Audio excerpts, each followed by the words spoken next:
Notification വരുന്ന സമയത്ത് കൃത്യമായിട്ട് അപ്ലൈ ചെയ്യുക. 1-2 ആഴ്ചകളിൽ മാത്രം പരീക്ഷയ്ക്ക് വേണ്ടി പഠിക്കുക. എന്നിട്ട് റിസൾട്ട് വരുന്ന സമയത്തോ നമ്മൾ 1-2 മാർക്കിന് പരാജയപ്പെടുകയും ചെയ്യും.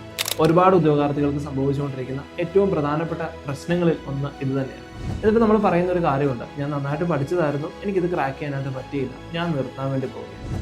സെറ്റ് പോലെ ഒരു എക്സാമിന് പ്രിപ്പയർ ചെയ്യുന്ന നിങ്ങൾ മനസ്സിലാക്കേണ്ട ഒരു പ്രധാനപ്പെട്ട കാര്യം, നമുക്ക് ഈ ഒരു എക്സാം ക്രാക്ക് ചെയ്യാൻ വേണ്ടി പറ്റിയില്ലെങ്കിൽ നമ്മുടെ ലൈഫിൽ നിന്ന് നഷ്ടപ്പെടുന്ന ഏറ്റവും പ്രധാനപ്പെട്ട 6 മാസങ്ങളെ കുറിച്ചിട്ടാണ്. ഈ 6 മാസങ്ങൾ നമ്മുടെ ജീവിതത്തിന്റെ അടുത്ത സ്റ്റെപ്പിലേക്ക് നമ്മൾ മൂവ് ചെയ്യേണ്ട 6 മാസങ്ങൾ തന്നെയാണ്. അതുകൊണ്ട് തന്നെ നമ്മുടെ പഠനത്തിൽ നമ്മൾ നല്ല രീതിയിൽ മാറി ചിന്തിക്കേണ്ടതായിട്ടുണ്ട്. 24 മണിക്കൂർ സമയമുള്ള ഒരു ദിവസത്തിൽ 3 മണിക്കൂർ നിങ്ങൾക്ക് മാറ്റിവെക്കാൻ സാധിച്ചു കഴിഞ്ഞാൽ ഉറപ്പായും നിങ്ങൾക്ക് ഏത് എക്സാമും ക്രാക്ക് ചെയ്യാനായിട്ട് സാധിക്കും. അപ്പോൾ അത്തരത്തിൽ ഇനിയുള്ള ദിവസങ്ങളിൽ 3 മണിക്കൂർ നിങ്ങൾ സെറ്റ് എക്സാമിന് വേണ്ടി മാറ്റിവെക്കുക. നമുക്ക് അല്പം മാറി ചിന്തിക്കാം. ഇനിയുള്ള ദിവസം പഠനത്തിന്റെ ദിവസമാണ്. വിജയം നിങ്ങൾക്ക് ഒപ്പമുണ്ടാവും.